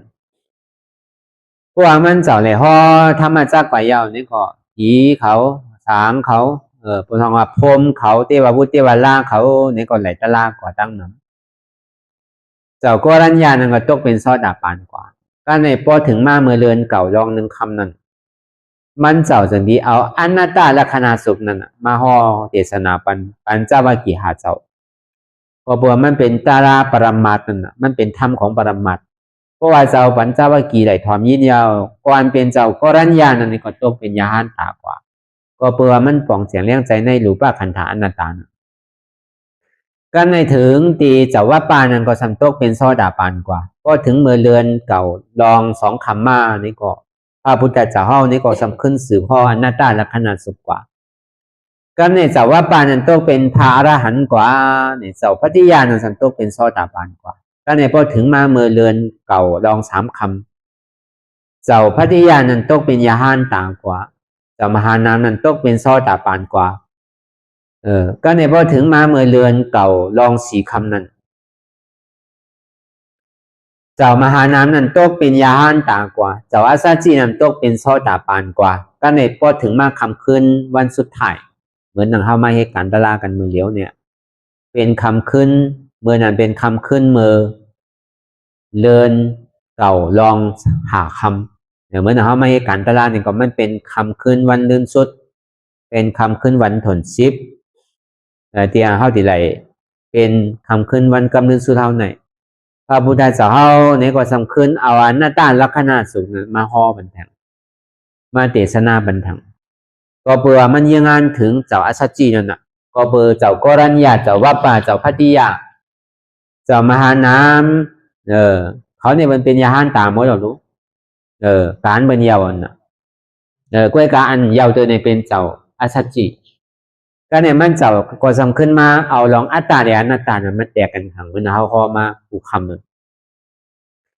ก็เปิดคนเฮาเนี่ยมันมีลองตั้งหันผิดไว้มีสาทิฏฐิมีสาสังกัปปะตั้งหันผิดตั้งพิจารณาผิดนั่นน่ะก็เปิดมันมีลองตั้งหันผิดหันเปิงไว้ยาวก็พิจารณาวนผิดวนเปิงไว้เนี่ยหันผิดหันเปิงวนผิดวนเปิงซื่อหือนี่มันหันว่าขันท่าหาเปิงเนี่ยยุกประทองมายุกเนี่ยมันกึ้มอยู่ในเป็นสุขะอยู่ในเป็นอัตตาวิญญาณนั่นมันกึ้มวิญญาณในเป็นสุขะวิญญาณในเป็นอัตตาเวทนานั่นเป็นมันกึ้มเวทนานั่นเป็นสุขะเวทนาในเป็นอัตตาสัญญาในมันกึ้มสัญญาในเป็นสุขะสัญญาในเป็นอัตตาสังขารในมันกึ้มสังขารในเป็นสุขะสังขารในเป็นอัตตาอันนี้มันเป็นลองตั้งหันผิดวนผิดไว้เพราะว่ามันกึ้มในซึ้งเนี่ยสุจินจาตัวนี้ดีรู้เนี่ยพิฆาเวเนี่ยก็อาหารเพศภัยเกิดเถ่าเป็นตายเขาเนี่ยอะไรที่มันกึ้มนั่น อันนั้นมันเป็นหือเนี่ยนะสูตัวหรือตัวสูเลยสังตัวเฮาเลยสังเห็นไหนจ่องมันมันคือมือนะตัวอย่างมันก็อันในเกนั่นนะอันเถ่าเหลือเปิ้นในเป็นเจ้าก็รัญญารู้อาศัพเถ่าเหลือเปิ้นด้วยเลยในตัวเฮาตัวเปิ้นนั่นจ่องมันมันกึมเพราะมันมันกึมเตเนี่ยอย่าไปหือมันเถ่าอย่าไปหือมันเป็นอย่าไปหือมันตายเนี่ยมันเป็นไหลนะมันเป็นไหลอันใดที่มันกึมนั่นมันเป็นสังเป็นตุกขะอะไรที่มันเป็นตุกขะนั่นจ่องมันอุปเปิงไหลอยู่นะมันไหลอันไหลอย่างเป็นสังเป็นอนัตตามันจะดีมากที่ลองตั้งคันธาหาเปิงนั่นเป็นอนิจจคันธาเปิงนั่นเป็นตุกขะคันธาเปิงนั่นเป็นอนัตตามันจำขึ้นดีบอกขึ้นมาก็เปิดว่ารูปขันธาอนัตตาวิญญาณขันธาอนัตตาเวทนาขันธาอนัตตาสัญญาขันธาอนัตตาสังขารขันธาอนัตตารูปขันธาอนัตตานั่นเป็นสื่ออันวันนั้นอยู่เขาในวานไหนอยู่กันวันไหนมันสืบเป็นสืบดูเรียกลายข่ายกว่าที่อยู่ที่เก่าทีเดียวกั้มเจ็บกั้มแสบกั้มใหม่กั้มแก่นก็เปิดมันเป็นสิ่งนั้นอันมันเรียกลายข่ายอยู่นั่นมันเป็นอนิจจาอยู่เตียนมันตุกขาขันใสเนี่ยมันเป็นตุกขายอ่ะตัวสัมมาทิฏฐิเนี่ยเขาว่าหันใสตัวไหนตัวสัมมาสังกัปปะในสัมบูรณ์ว่างว่ามันเป็นอนัตตามันใจตัวของเก่าเนี่ยเพราะว่ารูปขันธาอนัตตาวิญญาณขันธาอนัตตาเนี่ยใจเดียนมันหาผู้ไว้อยู่นั่นกำมวลตั้งหลังกำมวลตั้งหน้ากำปอยากมวลสังพอมาตัวใจเดียนมันหาผู้กำเกิดรับอยู่กำใจเป็นเมี่ยวอยู่ที่เก่าทีเดียวกำลีก็ลีกำจาก็จะนั่นเป็นธรรมวิญญาณขันธาอันนี้ก็เพื่อมันเป็นสินั้นนั่นแหละขี้ใจหยาบใจดีใจหูใจหายใครห้องใครหายอันนั้นเป็นห้องว่าตุกขะสมาธิที่เนี่ยมันเก่าขาหันถึงว่าใจเนี่ยมันก็เป็นตุกขะก็เบอร์สังในก็เบอร์ว่ามันว่าได้มูเปิงไหนเป็นอนัตตาของวิญญาณขันธาอนัตตาเวทนาขันธาอันนี้จะเวทนาขันธาทุกขะก็เบอร์เวทนาในมังปอกในก็มันที่ว่าเปียวมนกูขิงกูข้าวยามกลมใจมังปอกทุกขะมังปอกสุขะมังปอกลีรู้จารู้ในเวทนาเนี่ยก็เบอร์ว่ามันเป็นสิ่งไหนมันกึมมันเป็นทุกขะอันในตัวสมาธิที่หันใส่ตัวสมาสังกัปปะสมาเวทนาขันธาอนัตตาเจ็บเนี่ยก็มั่นใจของเก่ามันเป็นอนัตตามันมาที่นั่นอันเท่าเหตุการณ์ตลาอยู่นั่นก็ในสัญญาขันธาอนัตตาสัญญาที่มันหยาบต้องแหวนแดนหนึ่งเอามาวนเอามาคู่ใจไหลในช้างนั้นก็ประมาณนามันกัดเจ็บไว้ที่เก่าทีเดียวเตียนเฮาว่ามาเมื่อคืนผลมานั่นอันนั้นเฮาก็ดิ่มชับแรงมันดียาวกว่าก็เบอร์เป็นสินั้นนั่นแหละมันกึมสัญญาตัวนั้นก็มันใจเป็นไหลเชก็เปิดเป็นนั้นมาเนี่ยมันจะตีตุกขะสมาธิทีเนี่ยเขาก็หันว่าสัญญาเนี่ยมันก็เป็นตุกขะสมาสังกัปปะเนี่ยก็เปิดสังสัพดีไหลเหตุจือมันโดเหตุจือมันเป็นอนัตตาอย่ารู้บางไหลรู้บางคับมันไหนก็ปล่อยมันเลยเขาก็รู้ตัวอะไรวางกว่าที่แกอย่าไปการสนใจมันอ่ะมันไข่เจ็บจือเป็นจือมันไข่เกิดขึ้นทีไรนี่ก็คือวางเป็นอนัตตาก็ในถึงมาดีสังขารนาขันธาอนัตตาก็เพื่อหังไหนสังขารนั้นมันดึงมันคือมือเดียวอ่ะถ้ามาล่าทุ่งจามันนี่ก็มันดึงมันคือมือเดียวมันดึงแหลกลายคายกว่าที่สิที่มันเป็นสังขารเนี่ยเมี่ยวสังขารเนี่ยมันดึงคายอยู่ที่กันเหมือนดั่งใจเขานั่นน่ะวนอันนึงเอาจับอันนึงอันนึงเอาจับอันนึงอันนึงเอาจับอันนึงกำวนตั้งหลังกำปวนตั้งหน้าก็ไม่อยากว่าลองตั้งหลังตั้งหน้ามาวนกว่าพอจอดพอเจวนเฮิรนไต่เฮิรนหน้าวนลองเมืองไต่เมืองหน้าวนลองเฮิรนในเฮิรนหน้าวนลองลูกลองล้านวนลองพอจอดพอเจมุนเสียอันนั้นเป็นของว่าสังขารไปวนเพราะว่าสังขารในปรมาเตเนี่ยแต่ก็เพราะมันนางในอันเจ็บอันแก่เนี่ยมันหันได้ดีๆกำเจ็บกำเสียบกำไม่กำแก่นสืบเป็นสืบดูเรียกลายคายกว่าสืบเป็นสืบดูเรียกลายคายกว่าหมังบอกหมังไหนในเขาสัมถามว่าเป็นนิพพานนั้นมั่นใจเพราะว่ามันยังตึงเป็นนั้นนี่จ่ายอยู่เนี่ยไปเป็นนิพพานเด้อมันยังตึงมีอันเป็นรู้เกิดลับอยู่ถึงว่ามันไข่เจ็บไข่แสบไข่ไหม้ไข่แก้นคือพอตัวกับมันดูกว่าเนี่ยอย่าไปถามว่ามันเป็นนิพพานไปใจเถอะมันยังตึงเป็นสังขารอยู่เมื่อมันเหตุการณ์สื่อนานๆเนี่ยใจเวทนาเนี่ยมันดีเกิดได้2อันแก่ต่อมนาสาเวทนาเนี่ยซ้อมนาสาเวทนาผู้เบคามนี่ต่อมนาสาเวทนามันก็เจ็บถึงอกถึงใจเพราะไข่พุทธไข่ขาดในห้องว่าต่อมนาสาเวทนาซ้อมนาสาเวทนานั้นมันเจ็บแซ่บ มันพอมันถึงตีถึงตั้งอ่ะมันถึงจิกถึงจอมเนี่ยเพราะเขาตัวก็รู้แบบกำเดียวจังมันเจ็บเต้ๆนั่นเพราะว่ามันเจ็บเต้ๆเนี่ยมันดูง่ายๆกล้วยกามันก็ลีหรือเสียอันที่ปวนมาน่ะมันพอเขาตัวสิก็มันดูมันเจ็บแห้งขึ้นน่ะกล้วยกาพอมันมาขวาถึงดีสังขารตัวนั้นเดียวเนี่ยเพราะว่ามันถึงครึ่งถึงกลางมากใจก็ป้วนกว่ากลางอีกนึงไปถึงจอมถึงจิกมันเตอมันเรียกว่ามันเจ็บแต่เจ็บว่ามันถึงใจถึงคอเด้อกะเวลาพอเขาวนว่างว่าอ๋ออนัตตารู้นี่ดูแบบนั้นรับแบบนั้นเขาเนี่ยเพราะอันหนึ่งปอเกิดขึ้นมาอันแฉบอันใหม่ปอขึ้นมาอ๋ออันนี้เป็นธาตุไฟหรืออนัตตารู้กว่าธาตุไฟน่ะก็ในเพราะอันนักอันแข็งมันปอเกิดขึ้นเป็นมาอ๋อในเป็นธาตุดินรู้ว่าอะไรอนัตตารู้กว่าครับเนี่ยอันมันจับมันจึงมันเป็นอยู่ฉะนั้นเพราะเขาวนอ๋อในเป็นธาตุน้ำก็รู้ว่าอะไรอนัตตานี่ก็ยอดแปดใหญ่แปดรู้แปดอันเจ็บแก้นตอนนี้สารสันไว้โคมไตนั้นเพราะเขาวนอ๋อในเป็นธาตุลมก็รู้มันใจเก่ารู้ในอนัตตานี่ก็รู้แปดนั่นเป็นคำว่าสังขารนั่นสังขารหน้าขันธาอันนี้จะสังขารหน้าขันธาทุกขาลองตั้งหันสังขารเนี่ยมันเครื่องเป็นทุกขาเนี่ยเป็นตัวสมาธิที่ตั้งหันมันเมียเนี่ยมันจะหันใส่ก็ในตาที่ทรงแพทย์มันในตาที่เต็บตัดขาดอะไรนั่นเป็นสมาสังกัปปะสมาสังกัปปะเนี่ยเป็นสังอนัตตา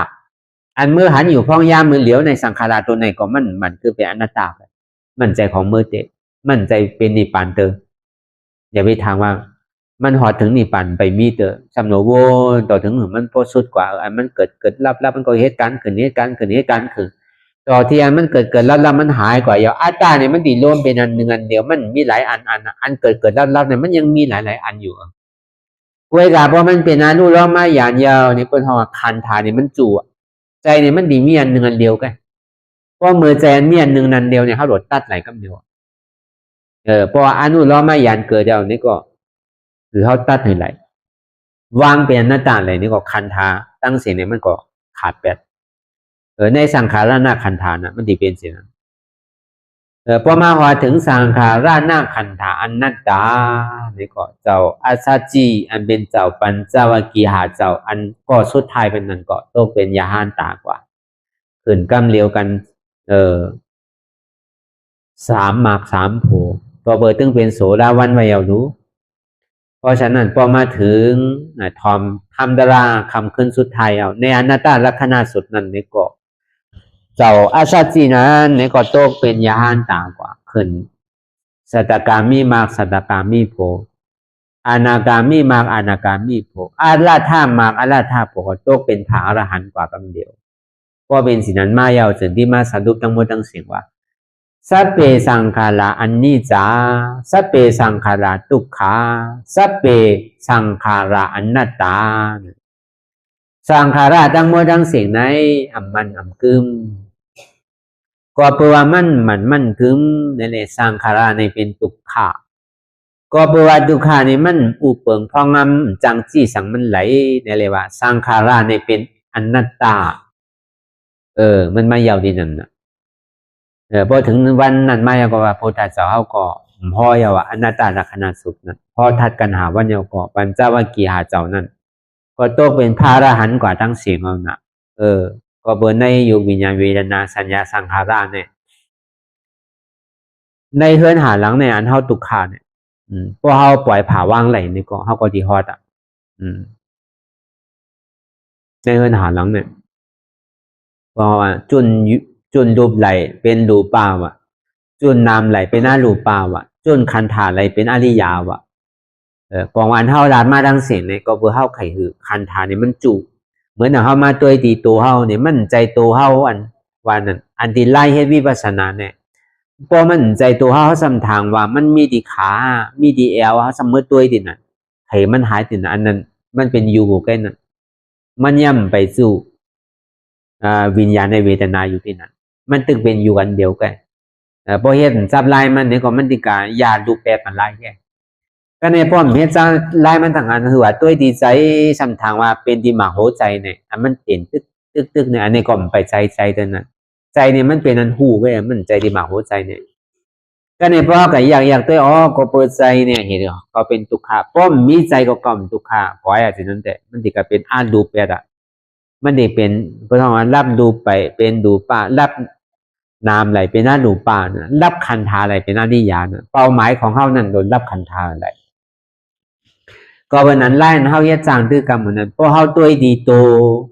เตียนมันเหตุการณ์อยู่นั่นยุคเตียนมันเหตุการณ์อยู่นั่นยุคก็เป็นยุคใจเวทนาก็เป็นใจเวทนาใจอันห้าผู้ก็เป็นใจอันห้าผู้มันเผไปสามอันนะเพราะอยู่เหตุการณ์นี้ก็ใจเวทนาห้าผู้เพราะใจเวทนาห้าผู้ใจอันหูในซ้ำอยู่ในกลางแก่เขาคือมันตัดไหลถึง3ตัวเหมือนเขาเอาอะไรเป็นอารมณ์ก่อนไหลใจลูกกับตัวเดียนมันเจ็บนั่นพอเขาเอาอยู่ในศูนย์กลางเนี่ยเอาอันเจ็บตีตัวนั้นเป็นอารมณ์เนี่ยก็มันใจตัวเก่ารู้อนัตตาในปองว่ายุคได้วิญญาณเวทนาเนี่ยมันจูที่นั่นยุคได้วิญญาณเวทนาเนี่ยมันเป็นขันธ์หายุคนั้นก็เป็นยุควิญญาณก็เป็นวิญญาณเนี่ยเวทนาเนี่ยมันสัมแจกเป็นสัญญาในสังขารยุควิญญาณเวทนานั้นก็ใจยุคเจตสิกนั่นยุคใจเจตสิกนั่นยุคก็เป็นยุค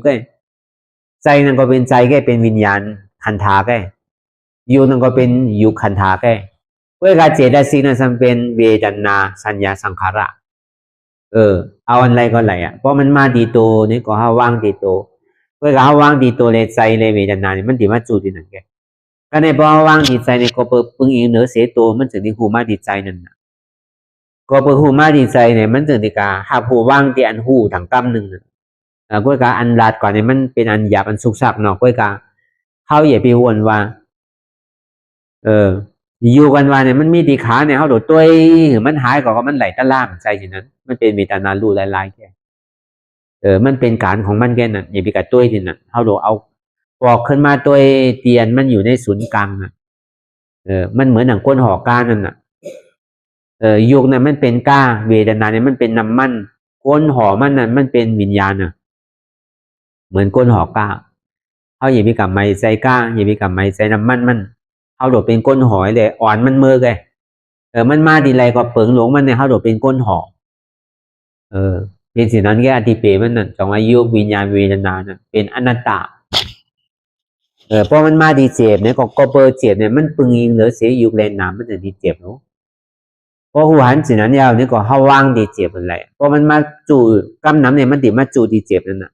เพราะมันมีตัวมีใจยาวเนี่ยมันมาจูมันมาล้มกันนี่นั่นเป็นอนุโลมายานเกิดขึ้นนี่นั่นเขาก็โดนว่างนี่นั่นแกคือเป็นอนัตตาอะไรเนี่ยเขาก็ซ้ำแรงกับการเลยลองอนัตตาลักษณะสุขในนี่ก็เป็นเตียนยาวตัวดีงามกว่าเยาวในขันธาหาเปิดนั่นเป็นอนัตตาคำขึ้นทน1ทน2ทน3ทน4ทน5พอถึงมาคำขึ้น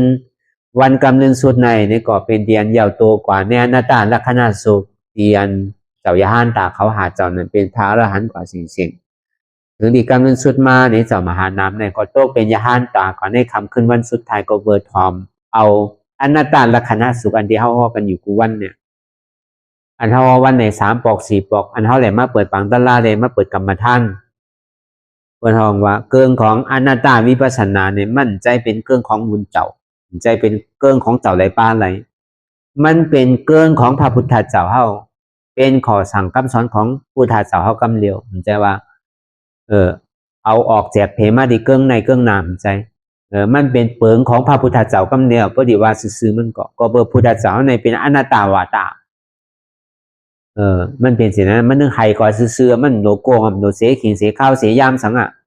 ก็กล่าวโลกาซื่อๆมันเดี๋ยวเจียวถึงไว้เพราะกดกับกดมามันถึงที่ปอกไล่สอนอนัตตาเนี่ยมันติดไหลเป็นสิ่งนั้นมันจะดีถูกตาถูกตั้งมันไหลก็เบอร์สิ่งนั้นนี่แหละอันไหนก็เขาทำมีเนี่ยก็เขาปอหันทำใจเนี่ยก็เขาปอหูทำมีหันเจ็บทำใจหัวเจ็บเนี่ยเป็นอนัตตาทำมีหันตุขาทำผู้หัวตุขานี่เป็นอนัตตาทำมีหันว่ามใจโหเกาใจขาเกาใจมือเกาใจโตเกาใจเกาใจเจ็บเกาทำใจหัวมันเป็นอนัตตาทำมีหันเจ็บแกนตรงตอดเน็ตซานสันไหวโคมไตใหม่กัดอ่อนแข็งสู้ตุ่มเจ้าใหญ่จึงอย่าเป็นดูอันนี้ทำมีหัน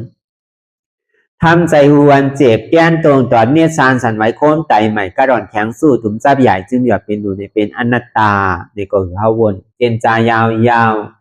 ข้าวยาหมึงหึงอย่าไปว่าไหวปนอย่าไปว่าเทิงปนเตียนเฮาหันเตียนเฮาวนมันเพ่งเป้งกันกว่า วนต่อถึงเจ็บนั้นสุดวนต่อถึงทุกขานั้นบ่สุดตัดต่อถึงอัตตานั้นบ่ตกพุดขาดกว่าอันใดที่มันพุดบ่เกิดขึ้นเป็นมานั้นนี่ก็คือเฮาหมอวางเป็นอนัตตาไหน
ลองตังอันเป็น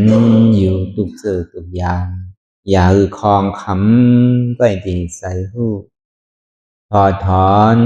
ออกที่ใส่หูมันออกเสียงก่อนสภาวะไหนก็ดีลองตังอันไหนก็ดีอันเกิดขึ้นมาที่โตที่ใสที่เสียบฉะนั้นพอถอนออกที่ใส่หูมันออกเสียงสภาวะอยู่ถัดสี่ประการเสื้อนั้นแจบแกนโต้งตอดนิดสานสันไหวคอมไปไม่กระอ่อนแข็งสู้ตุ๋มซับยายซึมหยอดเกิดลับสภาวะอยู่ถัดสี่ประการเสื้อนั้นตีหนามถัดไปหูจักตีอัตตาไปยึดไว้ว่ามีโตมีใจมีเจ็บฉะนั้นเฮาหมอวางเป็นอนัตตาไหลลองใส่อันโค้งผิวอยู่อันเฮาวนดึกวนเหลืออยู่เป็นเรื่องเป็นราวอยู่สนั่นสั่งเฮาถอดถอนออกที่ใส่หูมันออกเสียงก่อนยอมกึดยอมออกยอมลงอันเฮ็ดให้เฮายินดียินให้ส่วนนั้นอารมณ์เสื่อถึงใจถึงขอไว้มันยึดไว้มันเป็นทุกขานั้นปล่อยวางออกที่ใสหูมันออกเสียงก่อนลองเจอเป็นทุกขาเลยลองย้อนถึงใสหลายอย่างอันเกิดขึ้นมาตีโตตีใสตีเจ็บฉะนั้นปลดวางยาวเสียก่อนก่อยค่ายย่ายลายหนึ่งขึ้นพอยาวนี้ก็ก่อยเปิดตามึนตาลอยนี่เป็นการปฏิบัติธรรมค้นหายอดธรรมมันเกิดขึ้นดีโตดีใสดีเจ็บบอกอันค้นหาเหตุหักเงาจองทุกขาตรงนั้นต่อจากนี้ไปนี่ก็เฮาก็ที่ได้ส่งเมตตาถึงสรรพสัตว์ทั้งหลายก่อนสาธุสาธุสาธุ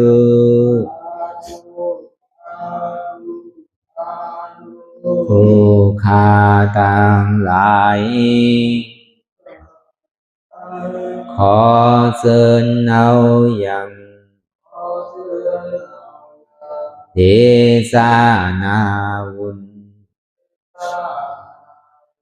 ที่ผู้ฆ่าต่างหลายไหลกาตำมาแล้วในวันนี้คือว่าไหลอือตานรักษาศีลรับตาภาวนาเจริญวิปัสสนาญาณพังธรรมะเทศนานี้และขอสุ่มหือมากรรมสุยังตอนโต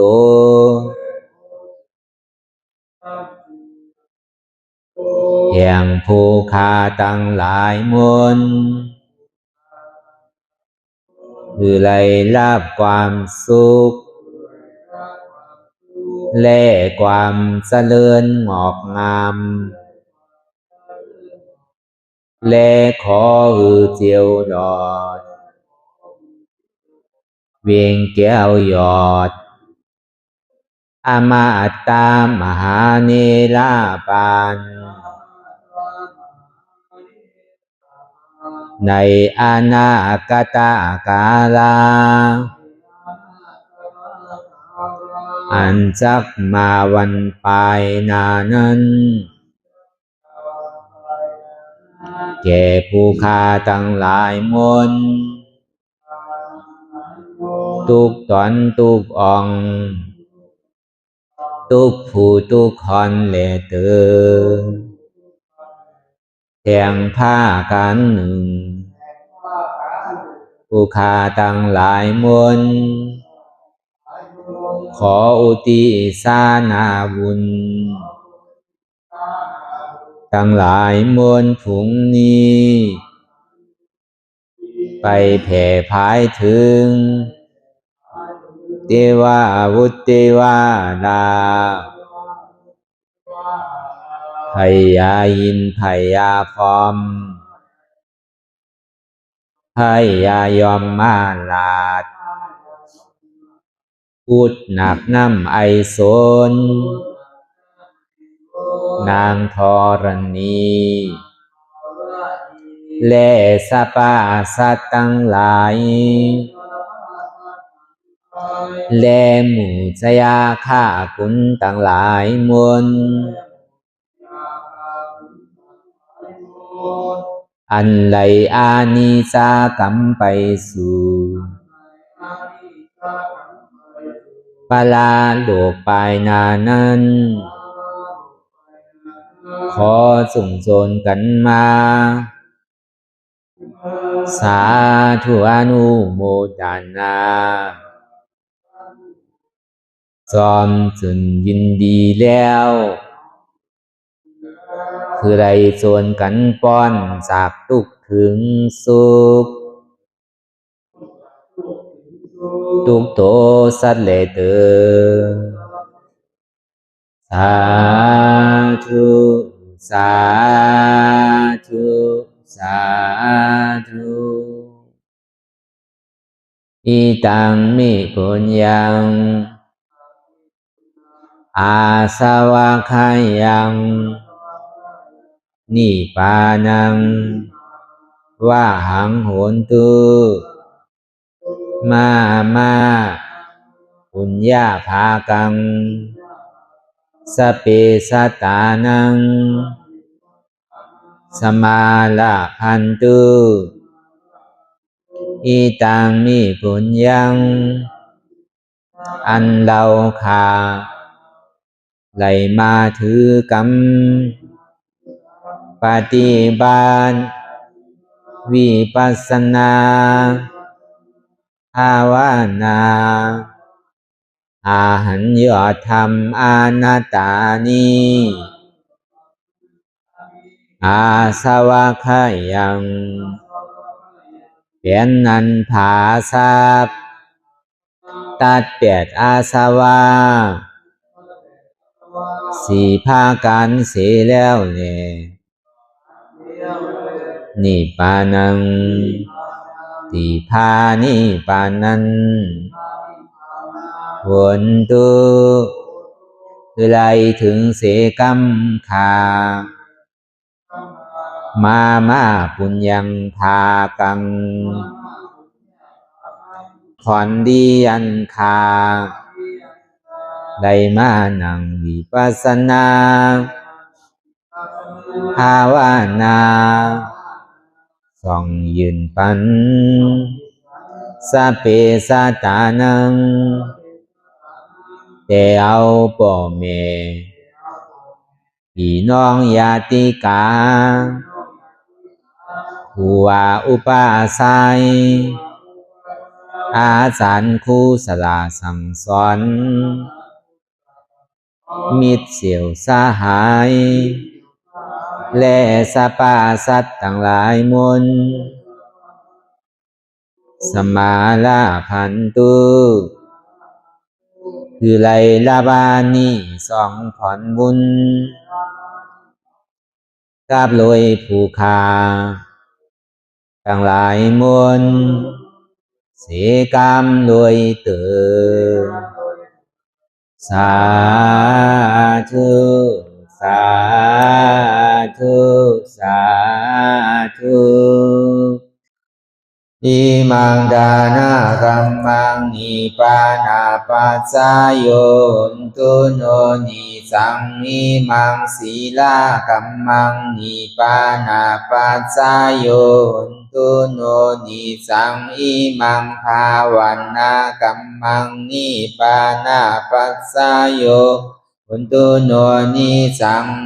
ยังกินจีกุสาดังกัมมังกาตาปังกัมมังสาเปหิกาเตหิ คาตังปุญญังโน